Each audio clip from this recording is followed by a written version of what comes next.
Welcome students. Myself P. Gautam Ram Karthik. I am working as assistant professor in Government College of Engineering, Dharmapuri. Now I am going to handle applied hydraulic engineering in this video sessions. First of all, applied hydraulic engineering, it's nothing but a continuation of fluid mechanics. Fluid mechanics நம்ம படித்தோம் இல்லைங்களா, அதை வந்து நம்ம continue பண்ணுறோம். Fluid mechanics வரைக்கும் civil engineering, mechanical engineering ரெண்டுக்குமே காமனாக இருக்கும். ஆஃப்டர் தட் நம்மளது பார்த்திங்கன்னா ஹைட்ராலிக் இன்ஜினியரிங்காக எக்ஸ்ட்ரா ஒரு கோர்ஸ் படிக்கிற மாதிரி இருக்கும். Okay, what are the things we are going to do with applied hydraulic engineering அப்படின்னு பார்த்தீங்கன்னா, நம்ம ஃப்ளூயிட் மெக்கானிக்ஸில் என்னென்னு பார்த்தோம்? ஃப்ளூயிடோட ப்ராப்பர்ட்டிஸ் ஃபஸ்ட்டு யூனிட்டில் பார்த்தோம். Density, unit wait, specific gravity and viscosity, surface tension, இந்த மாதிரி fluid properties, then pressure measurements, இதெல்லாம் நம்ம பார்த்தோம். In second unit we discussed about fluid dynamics. fluid dynamicsல என்ன நம்ம பார்த்தோம் அப்படின்னா, பெர்னாலிஸ் தியரம்னு என்னென்னு பார்த்தோம். தென் அதுக்கப்புறம் என்ன பார்த்தோம் அப்படின்னு கேட்கும்போது கண்டினியூட்டி ஈக்குவேஷன் அப்படின்னா என்னென்னு பார்த்தோம். தென் டைப்ஸ் ஆஃப் ஃப்ளோஸ்னு என்னென்னு பார்த்தோம். தென் மாடல் அனாலிசிஸ் பண்ணோம். மாடல் அனாலிசிஸில் நம்ம என்ன பண்ணோம் சார் அப்படின்னு பார்க்கும்போது, in model analysis we discussed about various numbers, Froude number, Reynolds number, Weber number, இந்த மாதிரி நம்பர்ஸ், நிறைய நம்பர்ஸ் எல்லாம் யூஸ் பண்ணோம். எதுக்காக அது அப்படின்னு கேட்டிங்கன்னா, டு கிரியேட் அ மாடல்.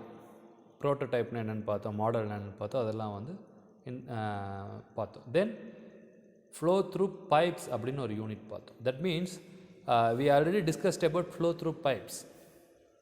பைப்பில் ஃப்ளோவை பற்றி நாம் என்ன பண்ணியிருக்கோம், ஆல்ரெடி படிச்சிருக்கோம். But as a civil engineer, most of our water, நீங்கள் வாட்டர் அப்படின்னு பார்த்தீங்கன்னா அது எப்படி ட்ராவல் ஆகுது? நாட் ஒன்லி இன் பைப்ஸ், ஆறாக ஓடுது, ஸ்ட்ரீம்ஸ் ஆறாக ஓடுது. தென் நம்ம இது பண்ணுறோம், என்னென்ன பண்ணுறோம், ஆறுகள்லாம் டிசைன், ரிவர்ஸ், சேனல்ஸ், இந்த மாதிரி ஏகப்பட்ட வழியில், சேனல்ஸ்லேயும் நேச்சுரல் சேனல்ஸ் இருக்குது, ஆர்டிஃபிஷியல் சேனல்ஸ் இருக்குது. ஸோ இந்த வகையிலலாம் நம்ம என்ன பண்ணுறோம் அப்படின்னு கேட்கும்போது, வாட்டரை வந்து என்ன பண்ணுறோம் அப்படின்னு கேட்கும்போது மூவ் பண்ணுறோம், கன்வே பண்ணுறோம். கன்வே பண்ணுறதுக்கு நம்ம வேரியஸ் மெத்தட்ஸ் யூஸ் பண்ணுறோம். ஸோ இந்த மாதிரி நம்ம ஓப்பன், இத்தனை நாள் நம்ம படித்தது பைப் ஃப்ளோவை பற்றி பார்த்தோம். இப்போ ஓப்பனாக நீங்கள் வந்து அந்த தண்ணி ஓடுறத பார்க்க முடியும். Water flow can be observed by ஒரு விசுவலைசேஷன், நம்மளால் பார்க்க முடியும், விசுவலைஸ் பண்ண முடியும். ஸோ அதுதான் என்னென்னு சொல்லுவோம் அப்படின்னு கேட்டால் ஓப்பன் சேனல் ஃப்ளோன்னு சொல்லுவோம். அந்த ஓப்பன் சேனல் ஃப்ளோவை பற்றி தான் இந்த அப்ளைட் ஹைட்ராலிக் இன்ஜினியரிங்கில் பார்ப்போம். தென் அதுக்கப்புறம் we know what is pump, we know what is turbine, டர்பைன்னா என்ன, பம்ப்னா என்ன, இதை பற்றி நம்ம என்ன பார்ப்போம் அப்படின்னு கேட்கும்போது இந்த அப்ளைட் ஹைட்ராலிக் இன்ஜினியரிங்கில் பார்ப்போம். இதில் first 3 units talks about open channel flow. Last 2 units talks about pumps and turbine. So out of this 5 units, as a civil engineer, for turbines and pumps, it will be common for both civil and mechanical engineering students. ரெண்டுக்குமே காமனாக தான் இருக்கும். Already அவங்க mechanical engineering ஸ்டூடெண்ட்ஸ்லாம் அவங்களோட third செம்லேயே படிச்சிருப்பாங்க.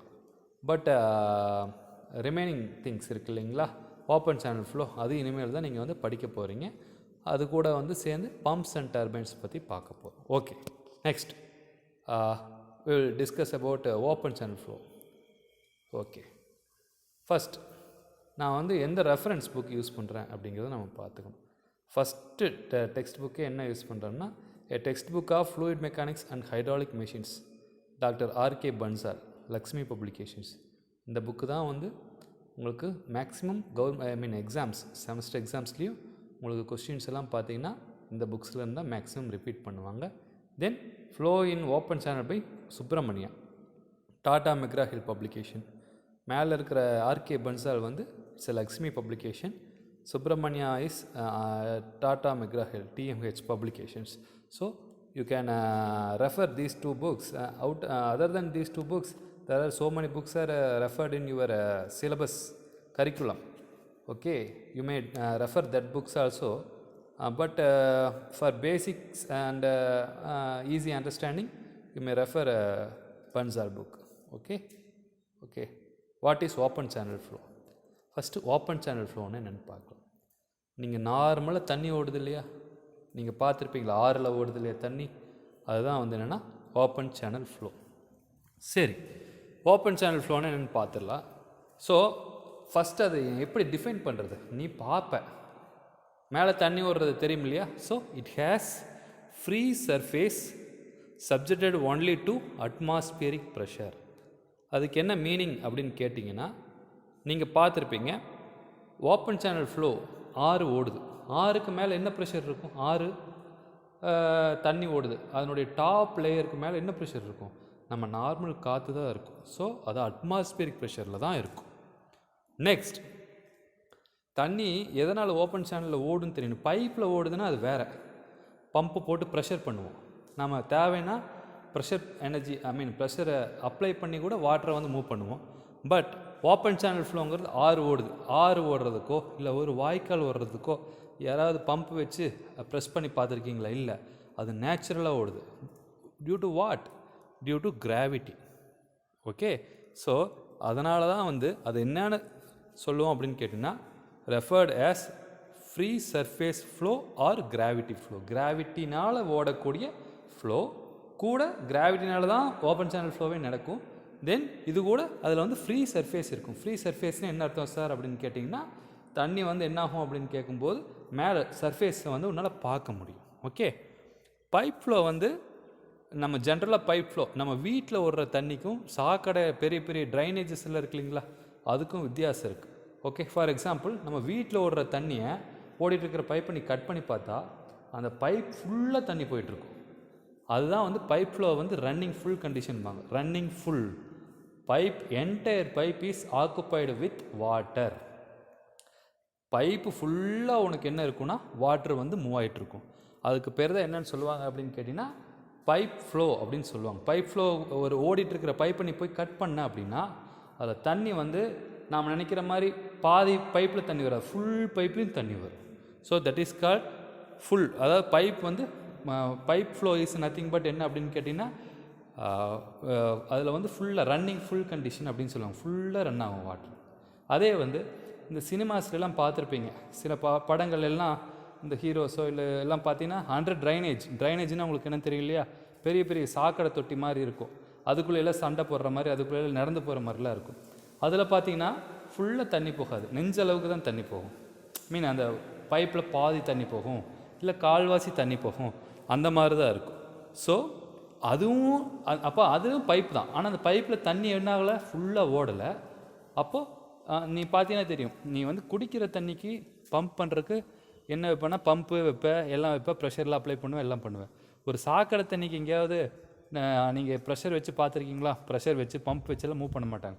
சாக்கடை தண்ணி, that means சீவேஜஸ் R சீவேஜஸ்ன்னே சொல்லலாம். சீவேஜ்னால் சொல்லுவாங்க. சீவேஜ் அதெல்லாம் பார்த்தீங்கன்னா என்ன ஃப்ளோ நடக்கும் அப்படின்னு கேட்டிங்கன்னா பைப் ஃபுல்லாக சீவேஜ் தண்ணி ஓடாது, ஒரு பாதி தான் ஓடிட்டுருக்கும். So that also comes under open channel flow. So open channel flow அப்படிங்கிறது ஒரே ஒரு இதுதான், சிம்பிளான ஒரு ஐடியா. ஓப்பன் சேனல் ஃப்ளோ அப்படின்னாலே உனக்கு ஞாபகம் வர வேண்டியது ரெண்டு தான். It has free surface. Next, it is under atmospheric pressure. Then that open channel flow is due to gravitational force. மூணே தான். கிராவிடேஷனல் ஃபோர்ஸ் இருக்கும், ஃப்ரீ சர்ஃபேஸ் இருக்கணும், தென் அட்மாஸ்பியரிக் ப்ரெஷரில் அது ரன் ஆகும். அவ்வளோதான். ஓகே, ஸோ இதுதான் வந்து ஓப்பன் சேனல் ஃப்ளோ. சரி, இந்த ஓப்பன் சேனல் ஃப்ளோவில் ஹைட்ராலிக் கிரேடியன்ட் லைன் அப்படின்னு ஒன்று இருக்குது, டோட்டல் எனர்ஜி லைன் ஒன்று இருக்குது. we will see what is total energy line and hydraulic gradient line in next slides. இதெல்லாம் நம்ம already in fluid mechanics itself we discussed.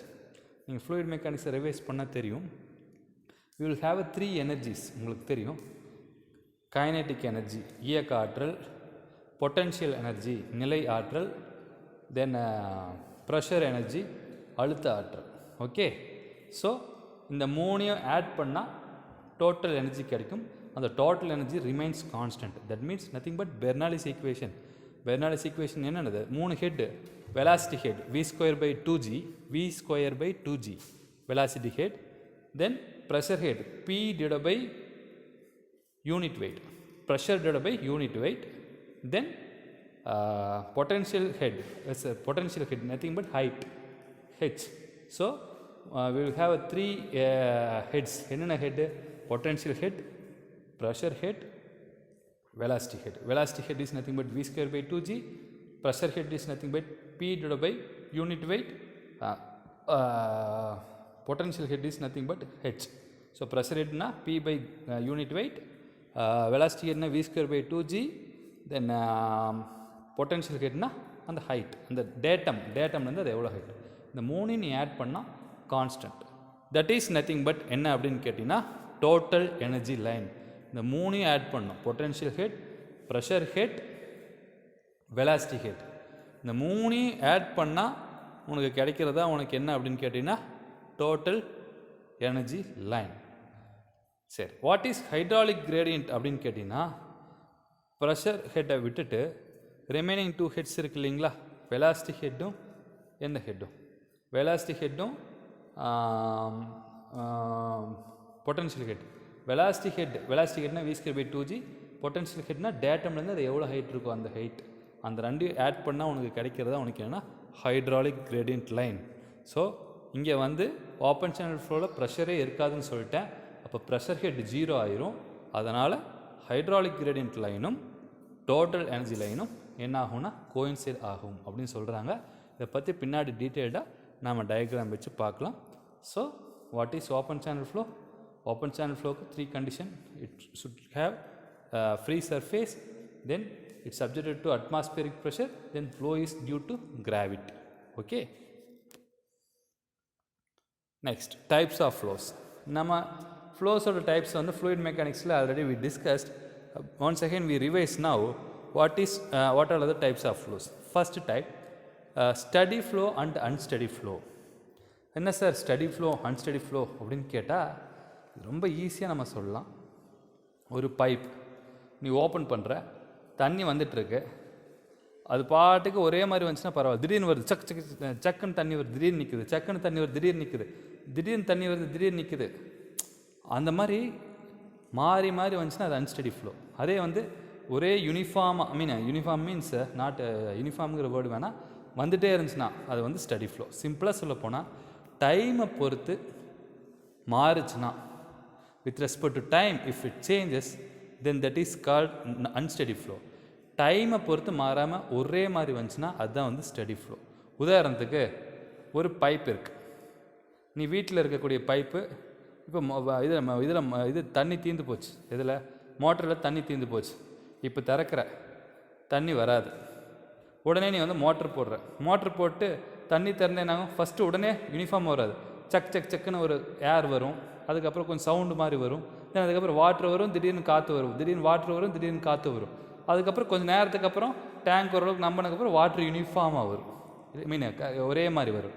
So first ஆரம்பத்தில் நடந்தது இல்லையா, டேங்க்கில் தண்ணி இல்லாதப்போ திறந்து மோட்டர் போட்டு கொஞ்சம் நேரத்தில் வந்துச்சு இல்லையா, அதுதான் வந்து unsteady flow.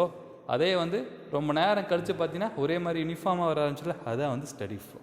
So steady flow unsteady ஃப்ளோங்கிறத வித் ரெஸ்பெக்ட் டு டைமை வச்சு தான் நம்ம என்ன பண்ணுவோம் அப்படின்னு கேட்கும்போது பிரிப்போம். Next uniform flow, non uniform flow.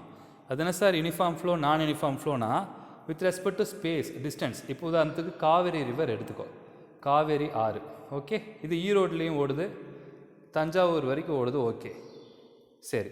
ஈரோட்டில் காவேரி ஆரோட வெலாசிட்டி, அதனுடைய டெப்த் ஆழம், அதனுடைய அகலம், இதுவும் அதே மாதிரி தஞ்சாவூரில் ஓடுதுன்னு சொன்னேன் இல்லையா, தஞ்சாவூரில் அதனுடைய ஆழம், அகலம், தென் இட்ஸ் வெலாசிட்டி, இதெல்லாம் பார்த்தீங்கன்னா இங்கேயும் அங்கேயும் ஒரே மாதிரி இருந்ததுன்னா அது வந்து யூனிஃபார்ம் ஃப்ளோ. எங்கே ஈரோட்லேயும் தஞ்சாவூர்லேயும் ஒரே மாதிரி இருந்தால், ஸ்பேஸ் டிஸ்டன்ஸை பொறுத்து அதனுடைய எந்த ப்ராப்பர்ட்டி மாறாமல் இருந்துச்சுன்னா அது வந்து யூனிஃபார்ம் ஃப்ளோ. அதே டிஸ்டன்ஸை பொறுத்து இங்கே வேறு மாதிரி, அதே வந்து தஞ்சாவூர் போகும்போது வேறு மாதிரி, திருச்சி போகும்போது வேறு மாதிரி, அதனுடைய ப்ராப்பர்ட்டிஸ் வந்து டிஸ்டன்ஸை பொறுத்து மாறுச்சுன்னா அது வந்து நான் யூனிஃபார்ம் ஃப்ளோ. டிஸ்டன்ஸை பொறுத்து மாறலைன்னா uniform flow. Then next laminar flow and turbulent flow. Laminar flow turbulent flow என்ன சார் அப்படின்னு கேட்டால், லேமினார் ஃப்ளோ அப்படிங்கிறது என்னென்னா அப்படியே யூனிஃபார்மாக ஸ்ட்ரீம் லைன்ஸ்னு சொல்லுவாங்க. அதாவது வந்து அப்படியே நீ வந்து ஹோஸ்லேருந்து தண்ணி விடுறல, ஹோஸ்லேருந்து விடுற தண்ணி அப்படியே நேராக அப்படியே ஏதோ புல்லட் போகிற மாதிரி அப்படியே நேராக போகும். பார்த்துருக்குறீங்க இல்லையா? அப்படியே யூனிஃபார்ம், ஐ மீன் என்ன சொல்கிறது, ரெகுலராக ஒன்றே அஃபெக்ட் பண்ணாமல் என்ன சொல்கிறது போகிறது இல்லையா? அதுதான் வந்து லேமினார் ஃப்ளோம்போ. டர்புலன்ட் ஃப்ளோ அப்படின்னு என்ன அர்த்தம்னா, அந்த ஒரு சுழலாக வரும் இல்லைங்களா, ரொம்ப வேகமாக போகும்போது கஜன் ஜிக்ஜாக் பேட்டர்னில் மூவ் ஆச்சுன்னா அது வந்து என்ன அப்படின்னு கேட்டோன்னா டர்புலன்ட் ஃப்ளோ. அதை நம்ம எப்படி நம்ம இது பண்ணுவோம்னா, ரெனால்ட்ஸ் நம்பர்னு ஒன்று இருக்குது, அந்த ரெனால்ட்ஸ் நம்பரை பொறுத்து பிரிப்போம். Next subcritical flow, critical flow, super critical flow. இது என்ன அப்படிங்கிறத நம்ம பார்ப்போம். அது வந்து ஃப்ரூட் நம்பர் பேஸ் பண்ணி பிரிப்போம். So will having 4 types of 4 categories: steady, unsteady, uniform, non-uniform, laminar, turbulent, subcritical, critical, super critical. இதில் ஸ்டடி அன்ஸ்டடிங்கிறது டைமை பொறுத்து நம்ம இது பண்ணுவோம். யூனிஃபார்ம் நான் யூனிஃபார்ம் அப்படிங்கிறது டிஸ்டன்ஸை பொறுத்து நம்ம இது ஐடென்டிஃபை பண்ணுவோம். Then laminar and turbulent flow is என்ன சொல்கிறது, distinguished by Reynolds number. Subcritical, critical and supercritical flow is differentiated with the help of Froude number. We will see what are the significances of all this Froude number, Reynolds number and time and space. Okay, next steady and unsteady flow. Steady flow, as I already said, steady flow happens if conditions, water flow rate is nothing but discharge, velocity, depth does not change with respect to time. If it does not vary with respect to time, then that is called steady flow. If the flow is unsteady ன்னு சொல்லுவோம். if எப்போ சொல்லுவோம் அப்படின்னு கேட்கும்போது the flow is unsteady if conditions, என்னென்ன conditions, flow rate, velocity, depth இதெல்லாமே டைமை பொறுத்து சேஞ்ச் ஆச்சுன்னா அது வந்து நான் என்னென்னு சொல்லுவேன் அப்படின்னு கேட்டால் unsteady flow அப்படிம்பேன். Next uniform and non uniform. யூனிஃபார்ம்ங்கிறது distance. If for a given length, ஒரு குறிப்பிட்ட லென்த்துக்கு, உதாரணத்துக்கு நம்ம ஈரோடு டு கரூர் இல்லை ஈரோடு டு தஞ்சாவூர் லென்த்துக்கு velocity, depth, slope, cross section எல்லாமே கான்ஸ்டண்ட்டாக இருந்துச்சுன்னா அதுதான் வந்து யூனிஃபார்ம் ஃப்ளோ. ஒருவேளை இந்த ஃப்ளோ வந்து நான் யூனிஃபார்ம்னு சொல்லுவேன் எப்போன்னா velocity, depth, slope, cross section இதெல்லாம் வந்து கான்ஸ்டண்ட்டாக இல்லாமல் இருந்ததுன்னா அதுதான் என்னன்னு சொல்லுவேன் அப்படின்னு கேட்டிங்கன்னா நான் யூனிஃபார்ம் ஃப்ளோன்னு சொல்லுவேன். இதை பற்றி வி ஆல்ரெடி டிஸ்கஸ்ட். நான் யூனிஃபார்ம் ஃப்ளோவில் 2 டைப் இருக்குது. நாம் இதில் வந்து fluid mechanic, I mean applied hydraulic engineering unsteady ஃப்ளோவை பற்றி படிக்கவே மாட்டோம். Because unsteady flow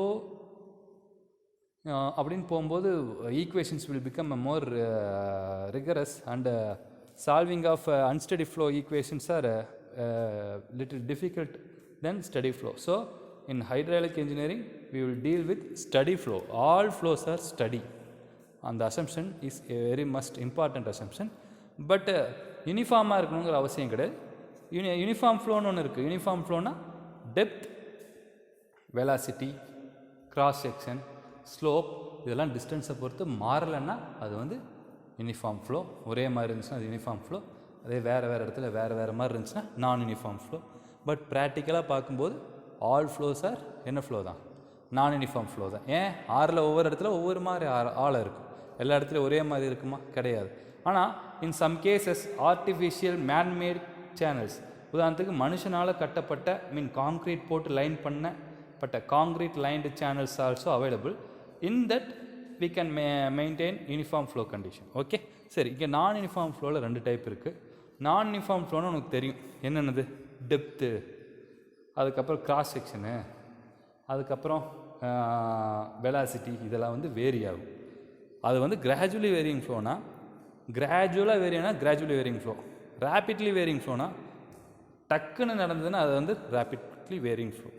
okay, gradually varying ஃப்ளோக்கும் ரேப்பிட்லி வேரியிங் ஃப்ளோக்கும் என்ன சார் difference அப்படின்னு கேட்டால் I will show you one picture. Before that picture try to understand. என்ன சொல்கிறது கவனிங்க. ஒரு டேம் இருக்குது. டேமுக்கு ஒரு பக்கம் ஸ்பில்வேனா உங்களுக்கு தெரியும் நினைக்கிறேன். தண்ணி அப்படியே ஒழுகி விழுக்கும் இல்லையா, அந்த ஸ்பில்வே இருக்குது. டேமோட மறுபக்கம் என்ன இருக்கும், தண்ணி தேங்கி நிற்கும். தண்ணி டேமுக்கு பின்னாடி தேங்கி நிற்கும், டேமுக்கு முன்னாடி வந்து அந்த ஸ்பில்வே வழியாக கீழே வந்து விழுந்து மேலே ஏறி வரும் இல்லையா. சரி, இப்போ டேமுக்கு பின்னாடி நிற்குது இல்லையா, அங்கே தண்ணி ஒரே மட்டமாகவா இருக்கும்? இல்லை. அப்படியே எப்படி இருக்கும்? டேமுக்கு தூரத்தில் பார்த்தீங்கன்னா எப்படி இருக்கும் அப்படின்னு கேட்டிங்கன்னா கம்மியாக இருக்கும். டேமுக்கு பக்கம் வர வர வர வர வர அதனுடைய ஹைட் என்னாகிட்டே வரும்னா கொஞ்சம் கொஞ்சமாக கிராஜுவல் அதிகமாகிட்டு வரும். தென் அதுக்கப்புறம் தண்ணி விழுகும் ஸ்பில்வேல விழுகும்போது தண்ணியோட டெப்த்து ரொம்ப சின்னதாக வரும், இது மெல்லிஸாக வரும். ஆனால் தரையில் அடித்ததுக்கப்புறம் என்ன ஆகும்? சர்ன்னு அப்படி ஜம்ப் ஆகும். பார்த்துருக்கீங்க இல்லையா? ஜம்ப் ஆகும்போது அதனுடைய டெப்த் என்ன ஆகும்? ரொம்ப அதிகமாகும். ஸோ டேமுக்கு பின்னாடி டேமுக்கு பின்னாடினா டேமுக்கு பின்னாடி நடக்கிற ஃப்ளோ என்ன ஃப்ளோ அப்படின்னு கேட்டிங்கன்னா கிராஜுவலி வேரிங் ஃப்ளோ. அதே டேமுக்கு முன்னாடி அந்த ஸ்பில்வே வழியாக கீழே சறுக்கிட்டு தண்ணி விழுகுது இல்லையா, அதுதான் என்ன ஃப்ளோ அப்படின்னு சொல்லுவோம்னா rapidly varying flow. That is also called as hydraulic jump. இப்போ நீங்கள் பார்த்தீங்கன்னா தெரியும். Not in this diagram. இங்கே பாரு, ஒரு டேமுக்கு பின்னாடி பார்த்தீங்கன்னா டெப்த் என்ன ஆகுது? கிராஜுவல் அப்படியே ரைஸ் ஆகுது. டேமுக்கு இந்த பக்கம் சர்ன்னு சறுக்கிட்டு விழுந்து டெப்த்து சர்ன்னு இன்க்ரீஸ் ஆகுது இல்லையா? ஸோ இதுதான் வந்து என்னென்னா gradually varying flow. So gradually varying ஃப்ளோன்னு என்ன, ரேப்பிட்லி வேரியிங் ஃப்ளோன்னு எனக்கு தெரிஞ்சு. கிராஜுவலி வேரியிங் ஃப்ளோன்னு என்ன? இஃப் ஃப்ளோ டெப்த் வேரிஸ் கிராஜுவலினா gradually varying flow. If flow depth varies rapidly அப்படின்னா அது ரேப்பிட்லி வேரியிங் ஃப்ளோ. அவ்வளோதான். ஓகே, இதை மட்டும் நீங்கள் பார்த்துக்குங்க. தென் we will discuss about laminar and turbulent flow. As I said, Reynolds number plays a main role. What is Reynolds number அப்படின்னு கேட்டிங்கன்னா rho is nothing but density of water, v is nothing but velocity, r is nothing but hydraulic radius. It's a very important term which is used in open channel flow. R is nothing but hydraulic radius. What is hydraulic radius? Is hydraulic radius or hydraulic mean depth? We can call it in either way, hydraulic mean depth. What is hydraulic mean depth? Means area divided by wetted perimeter. Area divided by wetted perimeter. For example, if it is a circle area enna pi r square. What is its perimeter? 2 pi r. Then what is hydraulic radius for circle? Area pi r square divided by perimeter 2 pi r. அது போட்டு நீங்கள் cancel பண்ணால் we will get a hydraulic mean depth. Okay, so what is Reynolds number? Rho v r by mu. Mu is nothing but dynamic viscosity. Okay. If இந்த நான் சொன்னேன் இல்லைங்களா, இப்போ அந்த ரெனால்ட்ஸ் நம்பர் இருக்கு இல்லைங்களா, அந்த ரெனால்ட்ஸ் நம்பர் வந்து 500க்கு கீழே இருந்ததுன்னா அது வந்து லேமினார் ஃப்ளோ. அதே 1000க்கு மேலே போச்சுன்னா அது வந்து turbulent flow. If Reynolds number less than 500, then that is called laminar flow. If Reynolds number greater than 1000, that is called turbulent flow. Laminar flow na அந்த ஸ்ட்ரீம் லைன்ஸ் வந்து ஒன்றுக்கு ஒன்று பேரலாக ஒரு வாட்டர் மாலிகுல் இன்னொரு வாட்டர் மாலிகுலை ரொம்ப damage பண்ணாமல் தொந்தரவு பண்ணாமல் போகும். அதே டர்புலன்ட் ஃப்ளோனா தாறுமாறாக போகும், பக்கத்தில் இருக்கக்கூடிய ரிமைனிங் எல்லா வாட்டர் பார்ட்டிகளும் ஜக்னு அடிச்சுட்டு போகும். ஓகே, சரி. நெக்ஸ்ட் என்னென்னா subcritical and supercritical flow. What is subcritical flow and supercritical flow means? It depends on Froude number. Here content is missing. I think I will discuss about subcritical and critical and supercritical flow in next slide. Before that, we will discuss about velocity distribution. In open channel flow, velocity distribution எப்படி இருக்கும் அப்படின்னு கேட்டிங்கன்னா நம்ம இது பண்ணுற மாதிரி இருக்காது. இது ஓப்பன் சேனல் ஃப்ளோவில் டாப் சர்ஃபேஸ், அதாவது ஆறுனுடைய டாப்பில் காற்றடிக்கும் இல்லைங்களா. எதிர்காற்று அடிச்சுன்னா வெலாசிட்டி என்ன ஆகும்? கம்மியாக தான் இருக்கும் இல்லைங்களா. ஸோ டாப்பில் வந்து வெலாசிட்டி எப்போவுமே கம்மியாக இருக்கும், கொஞ்சம் கம்மியாக இருக்கும். கொஞ்சம் டெப்த்து அதிகமாக என்னென்னா அதிகமாகும். அதுக்கப்புறம் தரைகிட்ட போகும்போது என்னென்னா வெலாசிட்டி வந்து ரொம்ப கம்மியாக இருக்கும். Here if you see in this இங்கே வெலாசிட்டி டிஸ்ட்ரிபியூஷன் நான் போட்டிருக்கேன் சைடில்.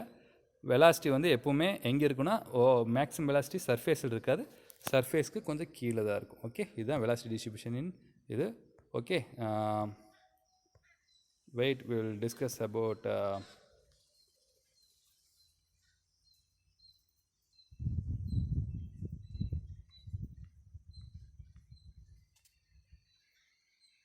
okay, So these are the topics which we discussed in today. We discussed about what is hydraulic engineering, what is the use of hydraulic, what are the things we are going to discuss in hydraulic engineering. Then we discussed about types of flows. In types of flows we discussed about steady, unsteady, uniform, non-uniform, laminar and turbulent. We not discussed about subcritical or critical or supercritical flow. We will discuss about that in next class. Just try to revise this. I will start with subcritical, supercritical flows from next class. இதுதான் இது. So in hydraulic engineering what is your first unit அப்படின்னு கேட்டால் uniform flow பற்றி மட்டும் படித்தா அது first unit. நான் uniform ஃப்ளோவில் 2 டைப் இருக்குது, gradually varying flow, rapidly varying flow. அதில் கிராஜுவலி வேரிங் ஃப்ளோவை பற்றி படிக்கிறது 2வது யூனிட், ரேபிட்லி வேரிங் ஃப்ளோவை பற்றி படிக்கிறது 3வது unit. So will have 3 units. First unit is uniform flow, second unit is non uniform ஃப்ளோவில் gradually varying flow, third unit is non uniform ஃப்ளோவில் rapidly varying flow. Okay, we will discuss remaining things in next class. Thank you.